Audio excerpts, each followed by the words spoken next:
সাম্প্রতিক সময়ে দেশ একটি অস্থিতিশীল পরিবেশে বিরাজ করতেছে, যার সমস্যার কারণে আমরা বিগত 2 মাস বিজেপি কার্ডধারীদেরকে তাদের চাউল বিতরণ করতে পারি নাই।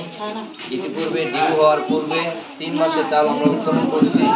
আজ উপস্থিত ক্যাব অফিসারের মাধ্যমে এবং সম্মানিত ইউনিয়ন পরিষদ সচিব এবং ইউপি মেম্বারের উপস্থিতিতে বিজেপি কার্ডধারীদের মাঝে 3 মাসের চাউল 3 বস্তা চাল বিতরণ করা হচ্ছে এবং যারা চাল নিতে আসতেছে তাদের উদ্দেশ্যে বলা হচ্ছে যে আপনারা আপনাদের চাউল এখান থেকে বুঝে নেবেন, বাইরে গিয়ে কোনো ধরনের ঝামেলা সৃষ্টি করার চেষ্টা করবেন না এবং আপনার মাল আপনি এখান থেকে বুঝে নেবেন।